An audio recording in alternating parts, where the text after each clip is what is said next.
Bismillahirrahmanirrahim. Assalamualaikum warahmatullahi wabarakatuh. Selamat pagi menuju siang.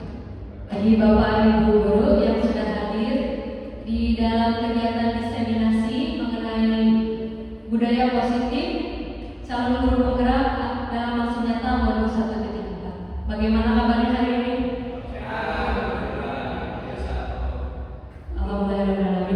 Pertama kita panjatkan puji dan syukur dari Allah Subhanahu wa Ta'ala yang telah memberikan kesehatan sehingga kita dapat berkumpul bersama hari ini. Shalawat serta salam semoga tercurah limpah kepada junjungan kita Nabi Muhammad SAW. Adapun tujuan pada pertemuan hari ini, perkenalan sebelumnya saya Widiana Rahayu, calon guru penggerak angkatan 11 di SMA Cakti Banjarsa di Kabupaten Ciamis, Jawa Barat. Pada kesempatan ini akan melakukan aksi nyata terkait modul 1.4 mengenai budaya positif, di mana yang akan saya paparkan itu bukan berarti menggurui ya Bapak Ibu, tapi ingin berbagi ilmu yang telah didapat dari pendidikan guru penggerak, yaitu menjelaskan 7 konsep kunci dari budaya positif berkaitan dengan perubahan paradigma belajar, disiplin positif, motivasi perilaku manusia, kebutuhan dasar manusia, posisi kontrol restitusi, keyakinan kelas, dan segitiga restitusi. Lumayan cukup banyak sebabnya. Dan nanti ada pengalaman dari budaya positif ini yang telah saya lakukan terutama di kelas. Nah, ini masuk materi pertama terkait perubahan paradigma belajar. Di sini berkaitan dengan teori kontrol dari Dr. William Glasser, seorang psikiater pendidikan, dan teorinya itu choice theory, meluruskan beberapa miskonsepsi tentang makna mengatur atau mengontrol, terutama terkait posisi kita sebagai guru kepada murid. Yang pertama itu ada ilusi guru mengontrol murid. Oke, yang pertama mengenai ilusi guru mengontrol murid, di mana guru itu menjadi hal yang dibutuhkan oleh murid, terutama dalam menuntut kepada hal yang kebaikan seperti itu. Tetapi teori kontrol menyatakan bahwa semua perilaku itu memiliki tujuan, baik itu yang bersifat positif maupun negatif. Kemudian ada ilusi bahwa semua penguatan positif itu efektif dan bermanfaat.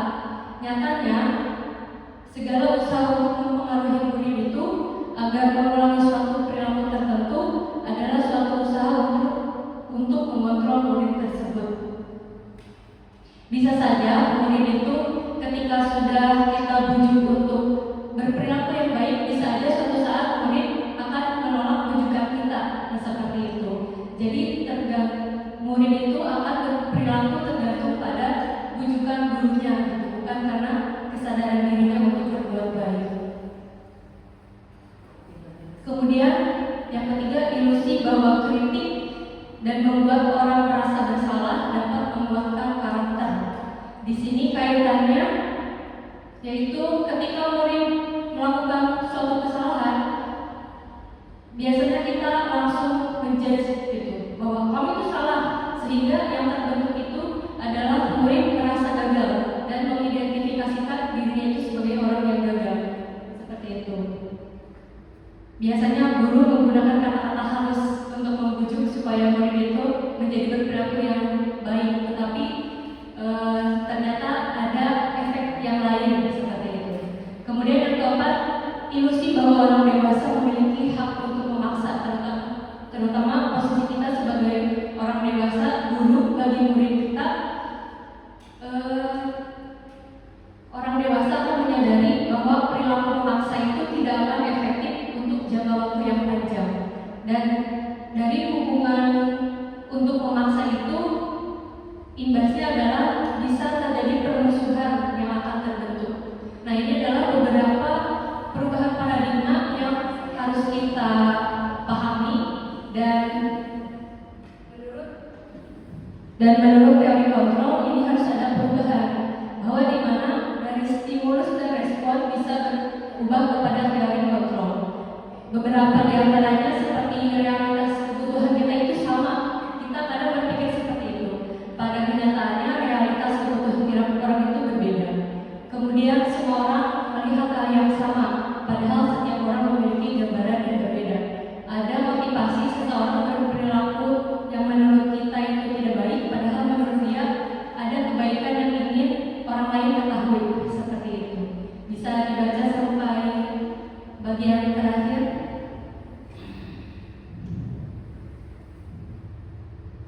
Kemudian, perubahan paradigma ini, bagaimana seseorang bisa berubah dari paradigma stimulus respon kepada pendekatan feeling control?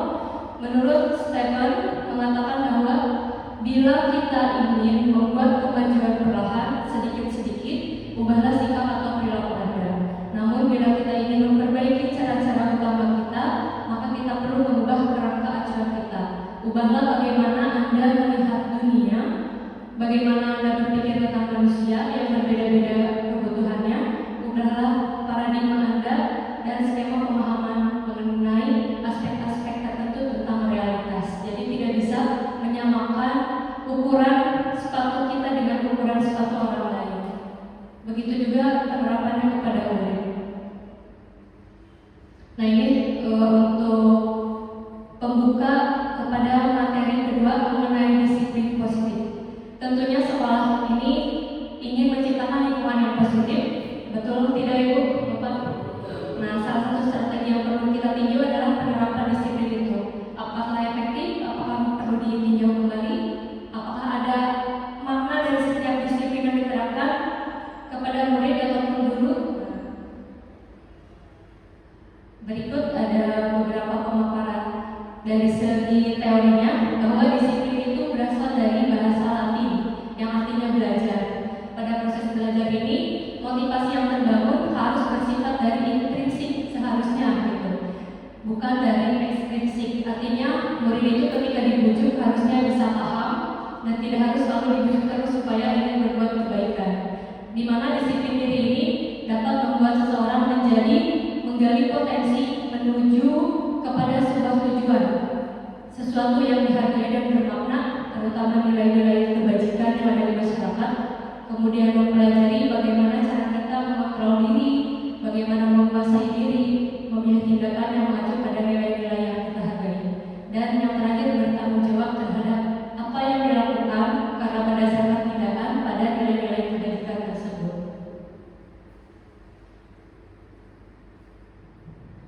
Nah, kemudian disiplin positif ini, kita sebagai pendidik, tujuan ingin menerapkan disiplin positif ini adalah turunan dari persis sekolah yang kita miliki bersama. Kemudian penerapannya, langkah-langkah menuju misi itu melalui disiplin positif, di mana tujuan disiplin positif adalah ingin menciptakan anak-anak yang memiliki disiplin diri sehingga mereka bisa berperilaku mengacu pada nilai-nilai kebajikan, nilai-nilai universal. Nah, kalau kita itu kan di Indonesia sedang digencarkan bahwa murid kita itu ingin memiliki profil pelajar Pancasila yang memiliki 6 dimensi. Jadi disiplin positif itu harus mengacu pada nilai-nilai kebajikan yang kita sepakati hari ini di dalam dunia pendidikan. Ada beriman, berkebinekaan global, bergotong royong, kreatif, beneran, kritis, dan mandiri. Nah, itu tadi terkait disiplin positif, kaitannya dengan perubahan paradigma. Kemudian akan ditambahkan dengan motivasi perilaku manusia. Menurut Diane Dawson menyatakan ada 3 motivasi perilaku manusia. Yang pertama itu untuk menghindari yang namanya hukuman. Nah, itu biasanya bersifat eksternal.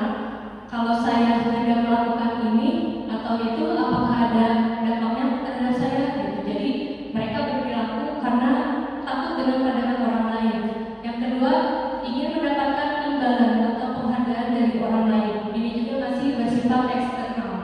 Nah, yang ketiga ini menjadi diri yang diinginkan. Jadi seseorang itu berperilaku karena dia sudah memiliki nilai-nilai yang dipegang, terutama nilai-nilai kebajikan, dan melakukan suatu perilaku itu yang mengacu pada nilai-nilai yang baik. Nah, hal ini biasanya bersifat internal karena secara sadar dan biasanya membuat disiplin positif. Nah, ini materi yang baru mengenai kebutuhan dasar manusia. Ini ada kaitannya ya dengan karakter murid kita yang beragam maupun kita sebagai pendidik. Kita berperilaku karena memiliki tujuan. Nah, apabila 5 kebutuhan dasar yang menurut William Glasser ini tidak tercapai, akan berpengaruh ke perilaku kita. Yang pertama, manusia itu membutuhkan kebutuhan untuk bertahan hidup atau survival, terkait kebutuhan pangan, sandang, ataupun papan. Apabila ada satu yang belum terpenuhi, akan hidupnya itu tidak tenang. Kemudian ingin memiliki kebebasan, terutama kebebasan untuk memilih apa yang diinginkan dan ingin dicapai dan tidak dibatasi oleh orang lain. Tetapi ingat, kebebasan kita itu kadang dipertimbangkan dengan kebebasan orang lain juga. Jangan bertindak semaunya juga ya, meskipun ada kebebasan.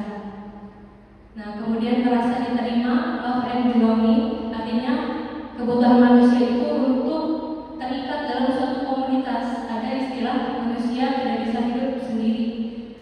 Merasa diterima dan dihargai keberadaannya oleh suatu kelompok, meskipun itu kelompok kecil. Kemudian adanya kebutuhan untuk kesenangan. Nah, kesenangan di sini biasanya untuk menyalurkan minat dan bakat, bermain, ataupun kalau di sekolah mengikuti ekstrakurikuler. Dan yang terakhir terkait penguasaan. Di penguasaan ini, seseorang itu ingin terlihat kompetensinya, sehingga suatu cita-cita terbesarnya mungkin bisa menjadi seorang pemimpin dari suatu kelompok. Nah, ini beberapa kebutuhan dasar yang bisa mempengaruhi kepada perilaku manusia pada umumnya. Nah, di sini lebih kepada berkaitan posisi kita sebagai guru di sekolah, yaitu posisi kontrol restitusi. Kalau restitusi itu sendiri merupakan suatu langkah untuk mengembalikan seseorang yang sudah berperilaku negatif dari kelompoknya untuk dikembalikan kepada kelompoknya lagi. Nah, biasanya jika kita melihat suatu atau seseorang murid ini bersikap negatif, biasanya posisi kita ada yang menjadi penghukum, di mana biasanya menggunakan hukuman fisik, verbal, Kemudian ada suara yang tinggi, Kalau di dalam sudah nyaman nyarikan, Bapak Ibu, kalau ada anak yang nakal itu, kemungkinan nanti murid akan marah dan memendam perasaannya karena merasa dipermalukan seperti itu. Ini adalah posisi yang pertama. Kemudian yang kedua ada membuat merasa bersalah. Nah, kalau di sini lebih menegur siswa itu dengan cara halus, tetapi yang cara halus ini akan menghasilkan murid yang bisa meledak sewaktu-waktu dan bisa lebih berbahaya daripada murid yang dihukum di posisi yang tadi seperti itu. Di sini biasanya nada suara kita itu halus, memberikan bujukan-bujukan rayuan supaya dia menjadi anak yang baik, tetapi akan menyebabkan siswa memendam perasaannya yang lebih dalam dibanding langsung dihukum. Kemudian ini ada posisi sebagai teman, di mana jika ada murid yang berbuat salah, guru itu tidak akan menyakiti murid, namun akan tetap berupaya mengontrol murid melalui persuasi atau ajakan. Di sini biasanya ada suara guru itu akan ramah, akrab, sambil bercanda. Kemudian hasil yang akan dilakukan murid adalah akan merasa senang, kemudian akrab dengan gurunya, tetapi sisi negatifnya akan ketergantungan kepada guru tersebut. Nah, yang terakhir ini adalah sebagai posisi pemantau berdasarkan peraturan-peraturan. Kalau di sini antara kita sebagai ada jarak antara guru dengan murid tersebut yang berbuat salah. Jika murid berbuat salah, guru itu untuk mengingatkan peraturan apa atau konsekuensi apa yang harus murid lakukan, seperti itu. Biasanya posisi pemantau menunjukkan tanggung jawab guru dalam mengontrol murid. Hasilnya murid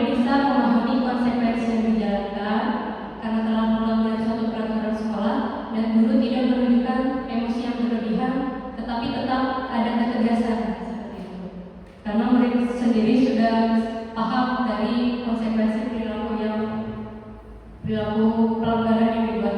Nah, ini adalah yang terakhir, posisi kontrol restitusi sebagai manajer.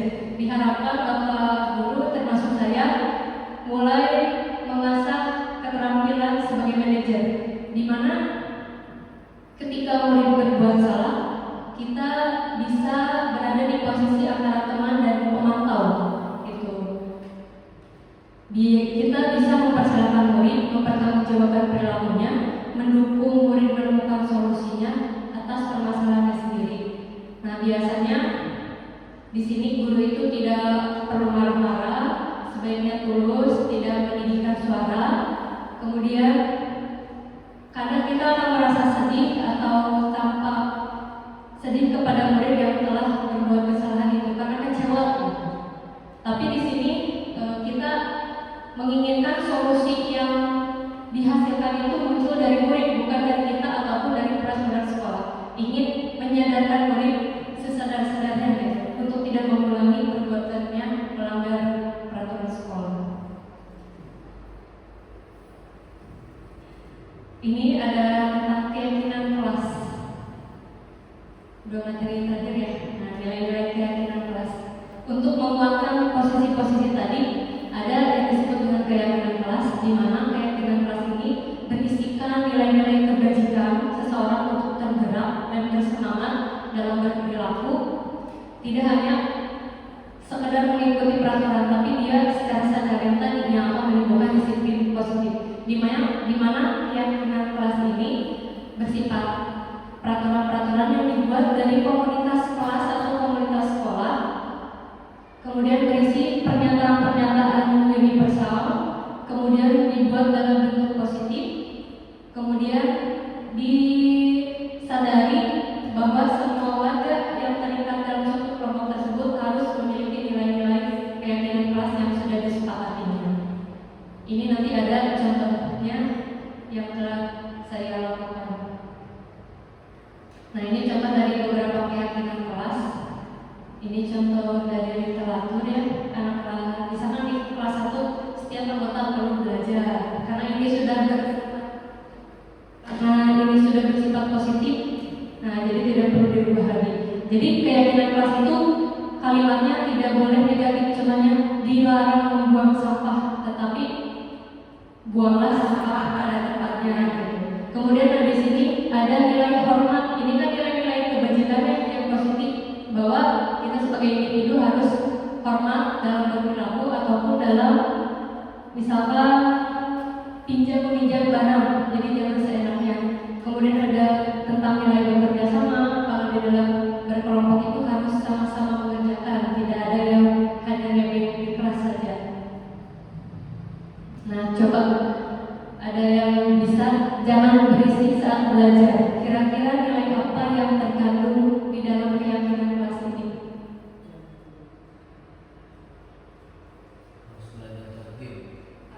Harus belajar tertib. Nah, di sini ada sikap saling menghargai dan menghormati, betul tidak? Kemudian jangan membuang sampah tadi, kepedulian, terus kedisiplinan juga ya untuk ikut piket. Kemudian jangan mengejek teman, toleransi, ya menghargai menghormati dan ada rasa kasih sayang juga. Ya. Nah ini, itu tadi tentang keyakinan kelas ya. Mudah-mudahan nanti bisa diimplementasikan bareng-bareng ya dalam kelas bareng. Kemudian ini yang terakhir tentang segitiga restitusi. Ini ada kaitannya dengan posisi kontrol guru terhadap pemecahan masalah murid yang melanggar. Jadi restitusi itu kan ingin mengembalikan murid yang melanggar kepada kelompoknya supaya dia sadar menjadi individu yang baik. Ini ada segitiga. Biasanya ini boleh yang mana dulu yang dilakukan. Jadi ada 3 langkah.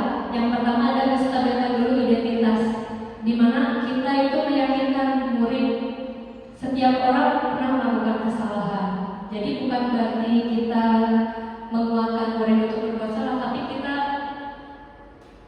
menegaskan dulu baik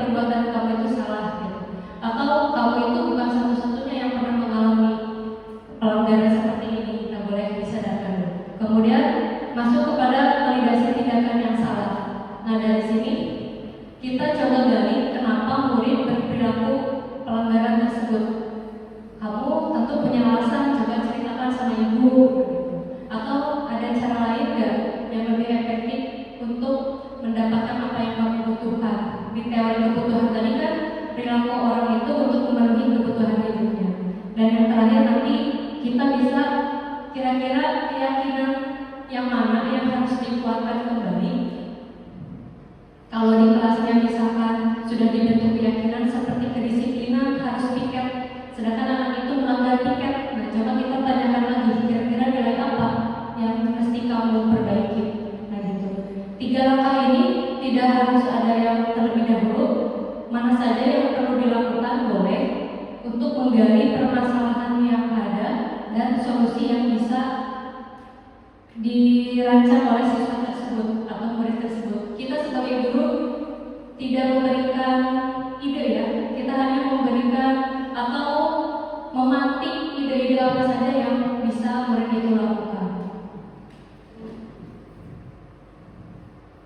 Nah ini contohnya, sekilas tentang segitiga restitusi, ada menstabilkan identitas guru. Nah di sini untuk mengubah identitas anak yang gagal menjadi yang melakukan hal yang salah menjadi orang yang sukses kembali, dan dari yang merasa sedih menjadi menggunakan rasionalnya atau emosionalnya untuk menjadi berperilaku yang baik lagi. Kemudian ada validasi tindakan yang salah. Nah proses ini untuk memenuhi kebutuhan apa yang harus dipenuhi oleh murid. Dan yang terakhir ada menanyakan keyakinan, proses di mana murid menghubungkan dirinya dengan nilai-nilai yang dipercaya. Nah ini contoh pengalaman praktik budaya positif dari pembuatan keyakinan kelas yang sudah saya lakukan di 11 MIPA 3 sambil. Nah di sini saya menyapa murid terlebih dahulu, kemudian menjelaskan apa itu keyakinan kelas. Nah keyakinan kelas ini digali dari ide-ide kreatif anak kelas. Apa sih yang diinginkan kelas 11 MIPA 3 dan warganya itu harus bertindak seperti apa? Cara pengumpulan idenya saya menggunakan sticky note. Satu orang itu menyumbang satu nilai yang dibagikan. Ada yang berupa kalimat negatif dulu, ada yang berupa kalimat langsung begitu. Setelah itu saya kelompokkan. Kalau ada beberapa yang menilai tentang kebersihan, saya kelompokkan. Kalau ada yang tentang kedisiplinan juga dikelompokkan, karena nilai keyakinan kelas itu tidak boleh banyak-banyak supaya mudah diingat dan dipahami. Hasil dari keyakinan kelas ini di kelas 11 MIPA 3 ini menghasilkan 3 nilai tentang kedisiplinan, kemudian tentang menghormati, dan tentang kepedulian. Dari nilai itu masih banyak turunannya, perilaku-perilakunya. Nah kemudian ada proses penandatanganan dari pembentukan nilai keyakinan kelas ini sebagai legalitasnya seperti itu. Jika ada yang melanggar nanti dikembalikan lagi kepada kelompoknya. Nah ini contohnya, contoh nilainya ada kepedulian, kedisiplinan, dan menghormati.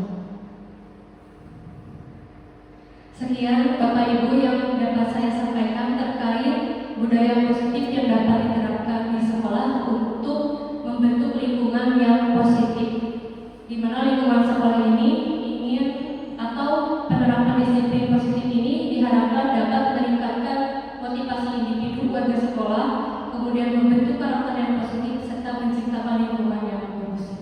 Terima kasih atas segala perhatiannya, mohon maaf atas segala kekurangannya.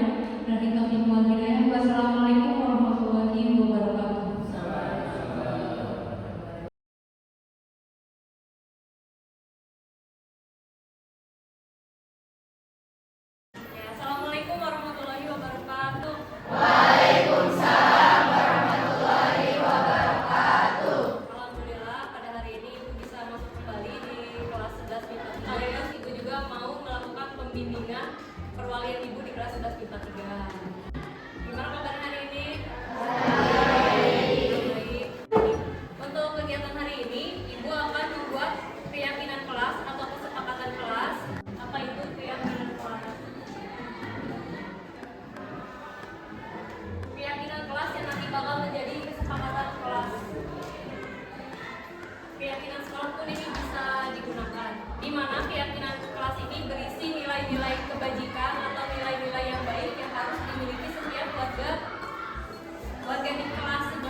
nilai yang kalian yakini yaitu tentang kesehatan dan keselamatan. Sama juga dengan keyakinan kelas ini.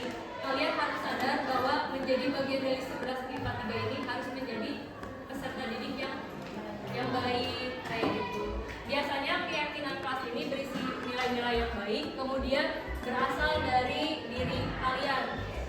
Kenapa seperti itu? Kenapa berbeda dengan peraturan sekolah misalnya? Kalau nilai-nilai peraturan siapa yang membuat? Sekolah. Kalian sebagai peserta didik hanya untuk mengikuti saja ya.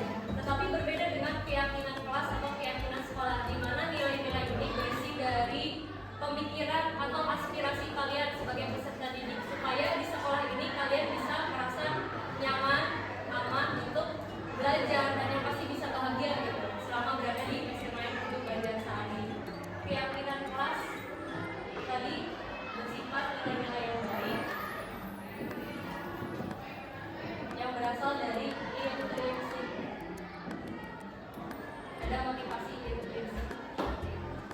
Nah, untuk prosedur pembuatan kesepakatan kelas ini nanti Ibu akan membagikan sticky note dan kalian harus menuliskan satu saja nilai kebaikan yang harus dimiliki di kelas 11 IPA 3. Seperti itu, nanti ditempelkan di kanton yang sudah disediakan. Nanti akan Ibu pilih nilai-nilai yang sama akan dikelompokkan dan menjadi satu nilai bersama, meskipun pernyataan kalimatnya berbeda-beda, tapi nanti bakal disatukan dalam satu nilai kebaikan atau nilai kebajikan. Seperti itu ya. Untuk menuliskan nilai keyakinan kelas, kalian harus menggunakan kalimat positif, jangan menggunakan kalimat negatif.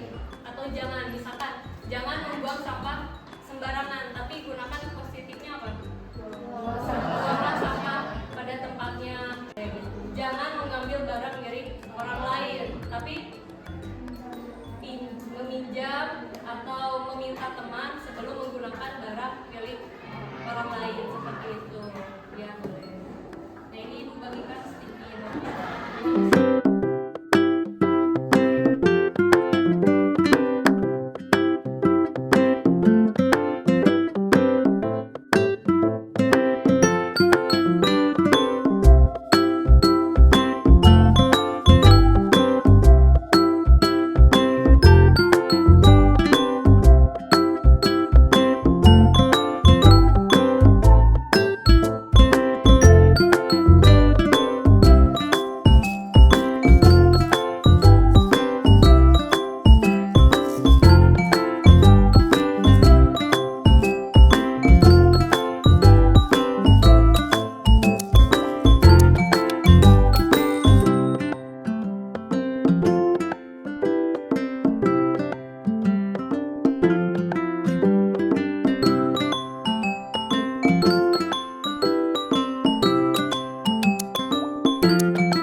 Yaitu nilai kepedulian, nilai kedisiplinan, dan saling menghormati. Kepedulian itu banyak, ada kepedulian terhadap kebersihan, peduli dengan temannya yang belum mengerjakan tugas, ya, boleh saling mengingatkan seperti itu.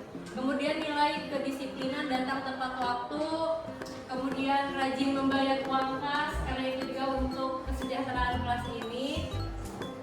Kemudian dan disiplin dalam beribadah juga, seperti itu, saling mengingatkan. Dan yang terakhir adalah tentang nilai menghormati, ada menghormati orang lain, menghormati guru juga, terutama menghormati dan tidak mengganggu temannya, karena ada teman-teman yang ingin nyaman belajar di kelas. Untuk sesi sekarang, mari kita sepakati nilai-nilai ini. Apakah sudah sepakat? Sepakat. Ingat 3 nilai, ada nilai apa aja? Kepedulian, kedisiplinan, menghormati.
penting.